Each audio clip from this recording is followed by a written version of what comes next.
2012 was a relatively decent year for me.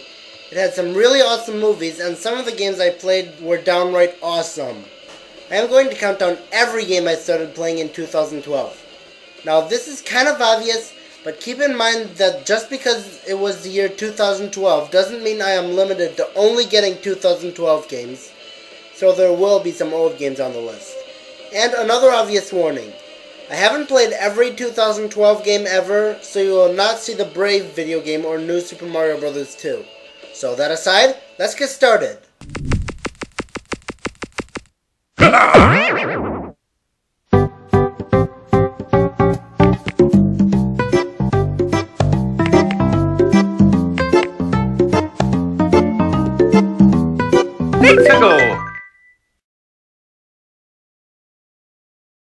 Out of all the games I played of 2012, I can tell that the worst game I had played is hands down Final Fantasy III on the DS. Hello? Oh, you don't really hate Final Fantasy III. You're only saying that with Penal 23's list. You're not going to be like the fanboy who argued with the autarch, right? You're a complete ripoff and a plagiarist. I meant that you actually like Final Fantasy III. Listen, I actually wanted to like Final Fantasy III because I liked the first two games. Liar! Shut up! Like the Autarch of Flame said, Xande is a completely cliched and lame villain. I knew he was lame from the minute I saw him in the Autarch's worst cliches list, and when I heard his backstory, I still stand by that. All we know about him is that he's a sorcerer with godlike powers and betrayed his friends. That's all we know. And the game constantly forces you to change classes, which hinders you for a brief period of time. But there are still fatal errors the Autarch never mentioned. And the stores no longer sell revives, which is really irritating because now you have to constantly cast a life spell every time your character dies. That makes it even more irritating by the fact that the game has no ethers in it. What kind of RPG has no way of restoring how many times you can use a special move? Even the original Final Fantasy on the NES had both ethers and phoenix sounds. This one doesn't. Is this their definition of a challenge? They must be oblivious. What's worse is that I first played this game in the month of June. How is that bad? June is normally the month where I first play the game that is the best game I played that year. 2008 being Super Smash Bros. Brawl, 2010 being Twilight Princess, 2011 being the epicness that is Super Mario Galaxy. But this time, I spent June playing the horrible Final Fantasy III for the DS.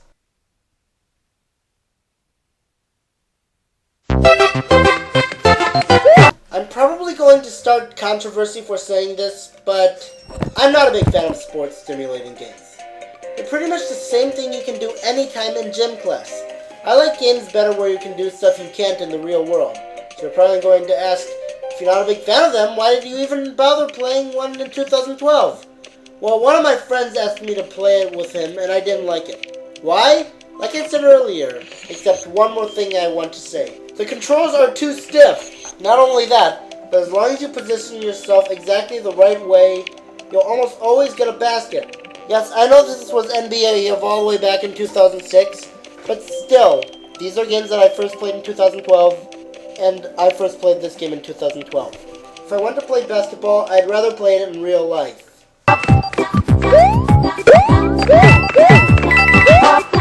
Sorry to say this, Animal Guy 001, but I'm not a big fan of Bowser's Inside Story. While I thought some things were awesome, like the fact that since Mario and Luigi are inside Bowser, he can drink water to raise the water levels, Buffalo's a likable villain, and you can play as Bowser for a big chunk of the game, but the game still has fatal flaws in it. It's not a horrible game, but I just didn't really like it. For one thing, some of the enemies' attack patterns are painfully easy to identify, and because of the game's horrible choice of default settings, sometimes if you already know something from the original Mario and Luigi games, you'll want to skip the dialogue, but then that will cause you to accidentally say yes to another tutorial you'll already know, forcing you to start another tutorial. I understand some people probably played this game before the first two, but just why couldn't they make a brief pause so that you could at least have more time to react? Also, there are these creatures called Globins, and for some reason I found their speech pattern to be really annoying!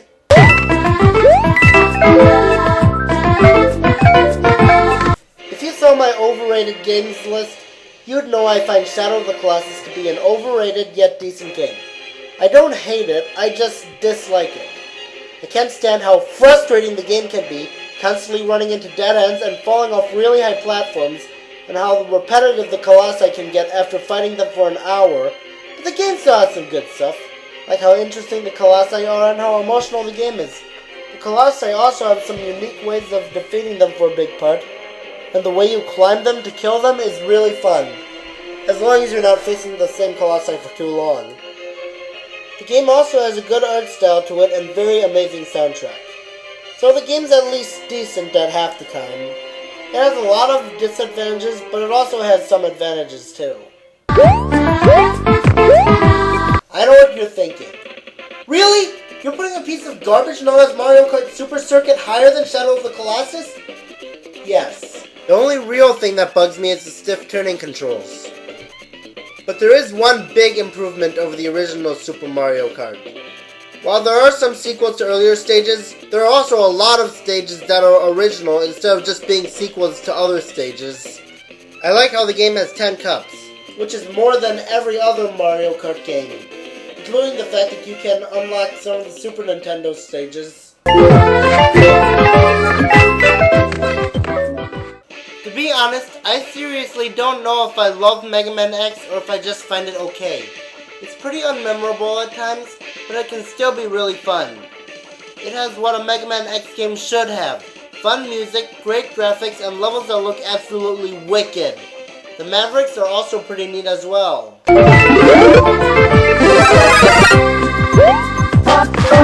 Super Mario Land 2 6 Golden Coins. I don't know why it took me until 2012 to get this game, but I like it. But there's one fatal flaw. It's too easy. If you have the rabbit suit, you can just hover over each level by just mashing the button. They obviously slowed your descent way too much in this game. However, even though the game is mostly easy, once you get to Wario's Castle, it finally becomes more challenging where you need really good platforming, and how long the level is, and it doesn't have much healing items. And you can tackle each world in any order you want to. The game overall is decent.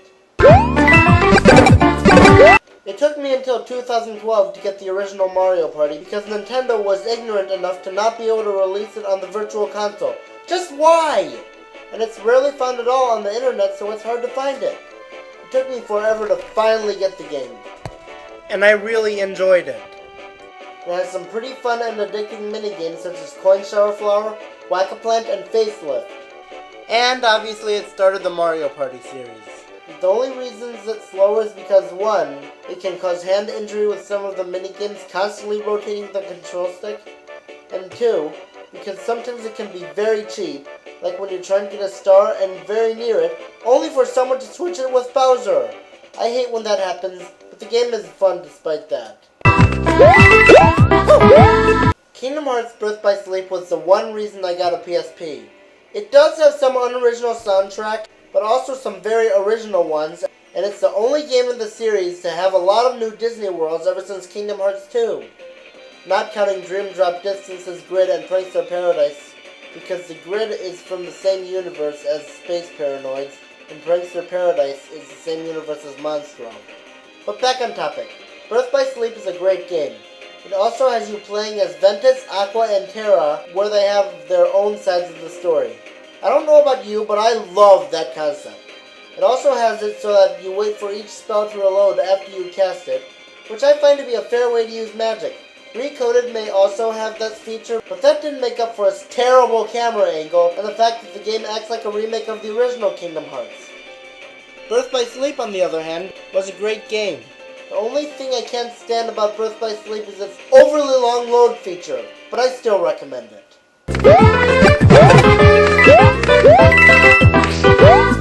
Sonic Adventure 2 was a great game, but it disappointed me a few times.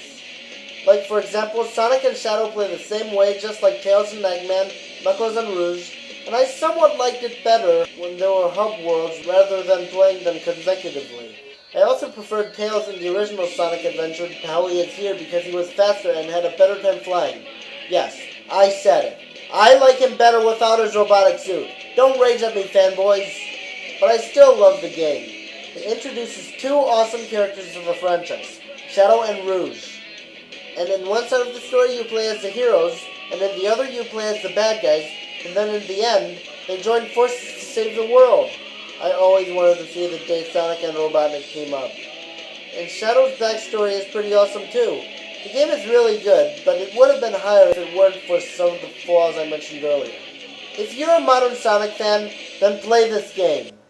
Or face my fury. Or face your furry what? Many people say Donkey Kong's gone bad, but then came Donkey Kong Country Returns, which is a nostalgic throwback to the classics. While it does bother me that the game doesn't have the art style of the original Donkey Kong countries, and how it doesn't even have Kremlings, I still love the nostalgic value in it. Besides, at least it still has a really good art style. It plays similar to a classic Donkey Kong Country, except instead of Diddy Kong and Donkey Kong separately, Diddy Kong rides Donkey Kong's back, allowing him to rocket jet float, and they both have 2 hearts each, so you can take a maximum of 4 hits instead of 2.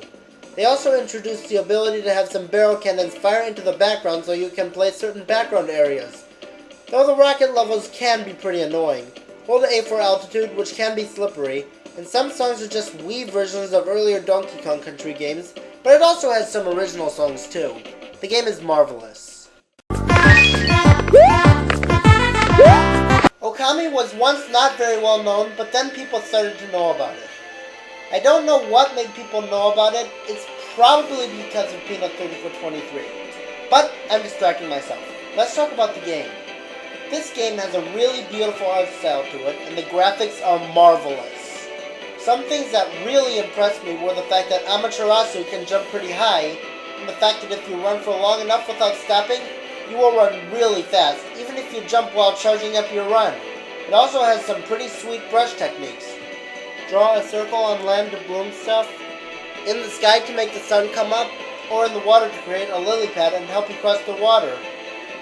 Now, if you saw my activity around December, you'd see that I favorited a lot of parts of Chuck Conroy's Let's Play, and how I commented on how bad I was at the game and how many times I needed to check his videos to see where to go. But that's probably my fault. Either way, this game is great.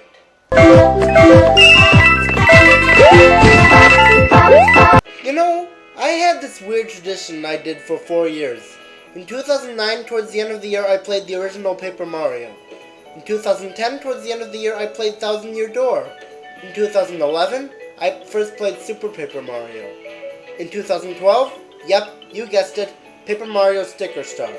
I'm very happy to have got this game for Christmas. As a recent installment in the Paper Mario series, this game is really good. It attempts to bring us back to the old Paper Mario formula of having turn-based battles. The moves are also pretty nice, especially the power sticker moves. I mean, come on, being able to slice up enemies by using scissors and spray enemies with soda cans. That's awesome. And some of the moves are hilarious. Plus, the stickers are a really cool addition, since one lift of a sticker can do stuff like this. Now that is awesome. Of course, this game also has its weak points. They took out some awesome stuff with the previous Paper Mario games that even Super Paper Mario had. I mean, you no longer gain experience points from fighting. Yes, it gives you health upgrades and the ability to hold more stickers, but come on! Plus, you know how the past 3 games have several partners each? This game only has one. That doesn't even help you in battles until the end of the game. But at least she still grants you an awesome ability to remove some huge parts of the scenery and put them somewhere else. However, it still stinks that when you're attacking a single opponent, you can only attack the one in front. What the heck, Nintendo? This can be really annoying if you're facing an enemy with high HP, and the enemy behind it keeps healing the high HP enemy. But despite that, the game is downright brilliant.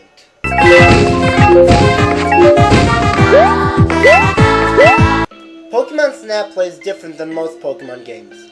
You get to actually see Pokemon in their habitats and take pictures of them. It's short but very addicting.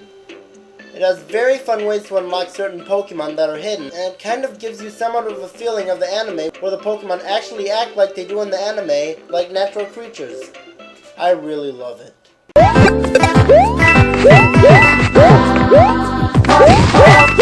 How do you make a sequel to a great N64 platformer? This is how. Though I would like some idiots on Skype to know that just because I played this game once, doesn't mean I play it all the time. Even when I ask for them to guess what game I'm playing and tell them not to say Banjo-Tooie, they still ask if I'm playing the original Banjo-Kazooie.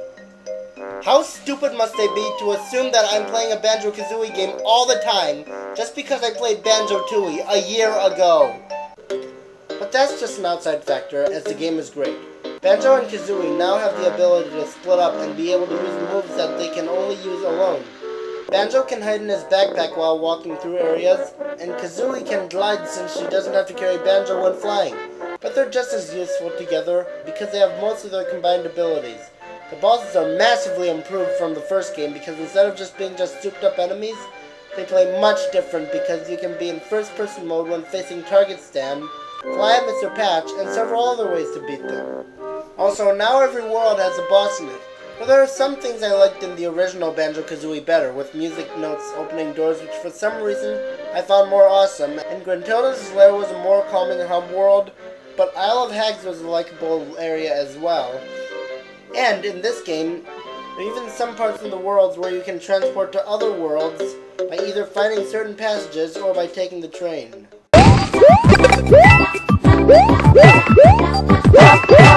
Oh yeah, this game.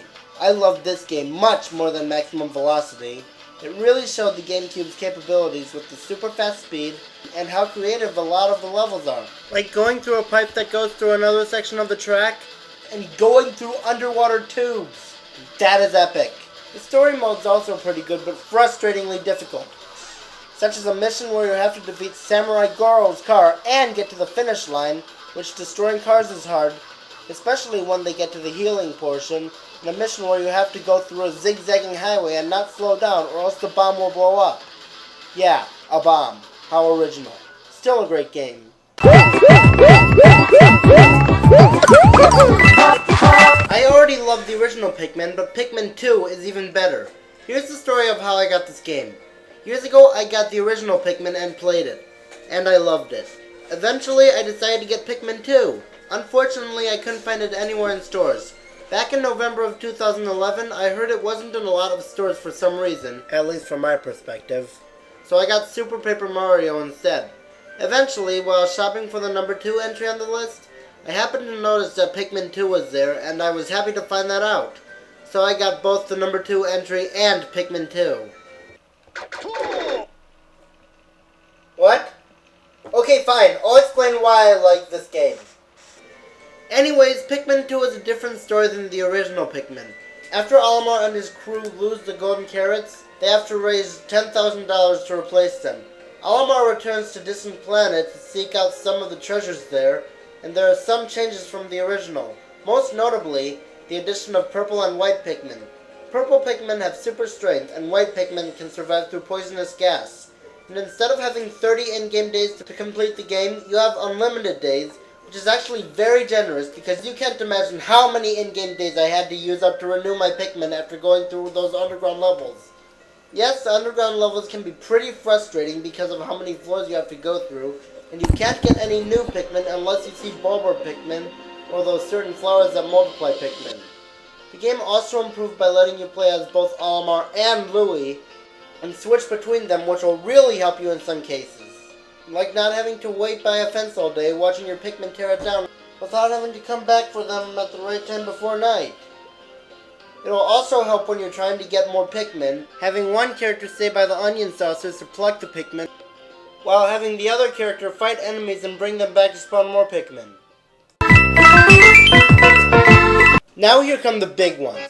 I have no idea why I didn't get New Super Mario Bros. Wii until 2012. This game was the first non-portable regular Mario side-scroller that came out since Super Mario World.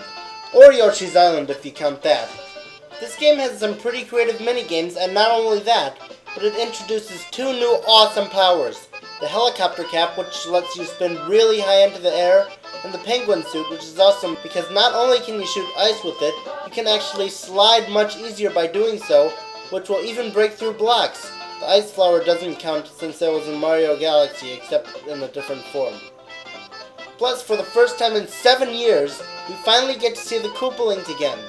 They're much more likable than Bowser Jr. in my opinion. Then again, Bowser Jr. does appear in this game as well, but the Koopalings appear for a much bigger part than him, which nearly makes up for how they disappeared. This is a great game. Okay, I'm probably going to start a huge controversy by saying this, but I love Kingdom Hearts Dream Drop Distance. It's arguably the closest the franchise has come to being original ever since Kingdom Hearts 2. While it does reuse a few songs, it's not too bad. And at least they didn't use Vim and Vigor, which I'm starting to get sick of. The game introduced us to some new worlds, such as the Hunchback of Notre Dame world, Prankster Paradise, and even the world from Fantasia. It also has some really great music, and the idea of flow motion is genius. It allows you to ricochet off walls and air slide, making climbing much easier and feeling really good.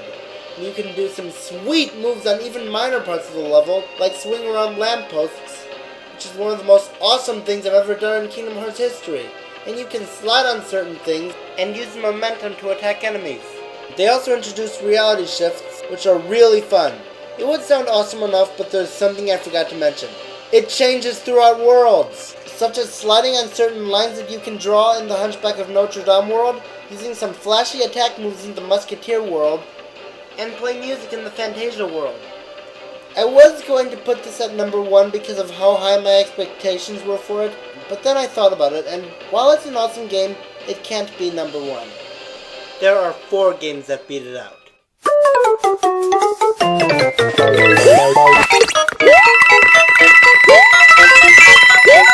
If you saw my overrated and underrated games list, you'd remember Sonic Adventure being the most underrated game on the list.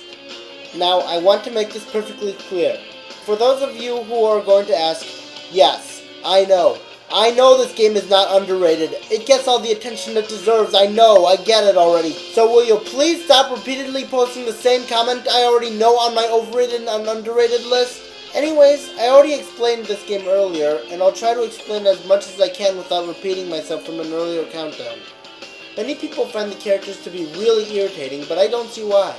I think they're pretty awesome. Well, except for Big. And this game is also the first Sonic game in 3D that was actually good, and despite what some people say, they're actually kind of nostalgic, especially Sonic stages where you run really fast.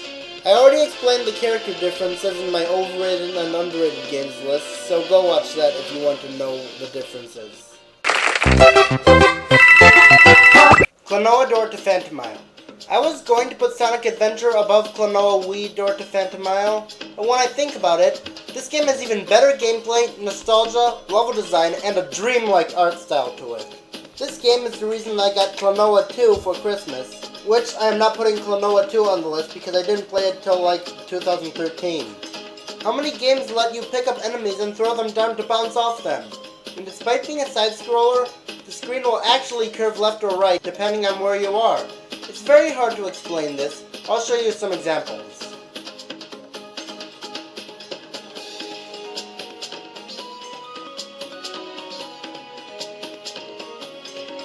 I hope you understand where I'm going with this. I love these kinds of games. Plus, it also has some sweet boss battles, and the ending, well, I don't want to spoil anything, so play through the game and see the ending yourself. Remember in my nostalgic games list when I said that Pac-Man was the first game I played? Well, even though Pac-Man is more nostalgic to me than Klonoa, I think Klonoa would be a much more awesome addition to Super Smash Bros. 4, since Namco is letting one of their characters be in Smash Bros. By the way, I would like to thank the Lead Casual Gamer, also known as TLCG, for his Let's Play of this game. It inspired me to get it, and I was not disappointed one bit. I expected a game called Pokemon Gray to be the remake of Pokemon Black and White, but that didn't happen. Instead, we got something even better, a sequel, though there are some flaws in the games. For example, I like the ending to the original Black and White better, since not only was there an epic battle between Zekrom and Reshiram, but also a very emotional ending. The ending here is still good, but not nearly as good as the last one. And what else? You can't see Pikachu! Why? Pikachu is Game Freak's mascot. It should be in the game. But despite that, both these games are awesome. It has some of the previous levels from Black and White, and now the Unova region is almost twice as big as it was before. And you can do some awesome stuff, like travel through a giant underwater tube where you can see Frillish and Jellicent swimming over it. I love that. They also made some of the gym themes into remixes of the normal gym theme, so you don't have to hear the same gym theme in every gym. And if you want to beat the game 100%, this game will really keep you busy. The World Tournament also allows you to face gym leaders from the past 4 generations, where we finally get to see Roxanne with Probopass, as well as Watson with Magnezone. The Pokestar Studios can make you be the star in certain movies where you can fight against not only Pokemon, but against other stuff such as blimps, demonic doors, and a giant robot Tyranitar. Plus, the Unova Dex has classic Pokemon from the previous generations. I'm very proud of them. Alright, this list is almost over, and now it's time to look at the others before we get to number 1. Number 23, Cheap Trick Land. Number 22, it's just a basketball simulator. Number 21, curse you horrible default options. Number 20, Shadow of the Colossus. Number 19, Mario Kart Super Circuit. Number 18, Mega Man X2. Number 17, 6 Golden Coins. Number 16, Mario Party. Number 15, Kingdom Hearts Birth by Sleep. Number 14, Sonic Adventure 2. Number 13, Donkey Kong Country Returns. Number 12, Okami. Number 11, Paper Mario Sticker Star. Number 10, Pokemon Snap. Number 9, just because I played it once doesn't mean I play it all the time. Number 8, F-Zero GX. Number 7, Pikmin 2. Number 6, New Super Mario Bros. Wii. Number 5, Kingdom Hearts Dream Drop Distance. Number 4, yes, I get it, this game is not underrated. Number 3, Klonoa Wii Door to Phantomile. And number 2, Pokemon Black 2 and White 2.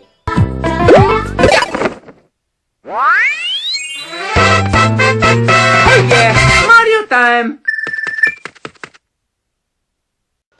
I know I rambled about how much I hate Final Fantasy III on the DS at the beginning, but I still had high expectations of Final Fantasy III. Why? Because Final Fantasy II on the PSP was such a masterpiece. Now, I have a confession to make. I didn't first play this game in 2012, I played it when I got it for Christmas back in 2011. But the thing is, I didn't have a memory card for my PSP, so I only played it for like 5 minutes before I got game over. And because I didn't have my memory card, I couldn't reload the data. But when I got my memory card, it was really time to play this game. And man, was I impressed. The graphics, despite being 2D for a PSP, it really shows the PSP's capabilities by showing how stunning the graphics are. This is probably going to sound minor, but you can actually see the shadows of clouds moving over towns. Plus, it has very memorable music and the ability to save anytime, even in dungeons, unlike in Final Fantasy III. And unlike in Final Fantasy III, you could actually buy Phoenix Stones and Ethers. And the bosses are still a challenge. This game has pretty much everything, and the music and art style to it are plain beautiful.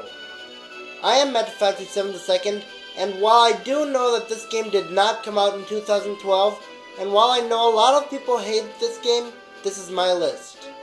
And in my personal opinion, this is overall a great game that doesn't easily get repetitive, and is my favorite game that I first played in 2012.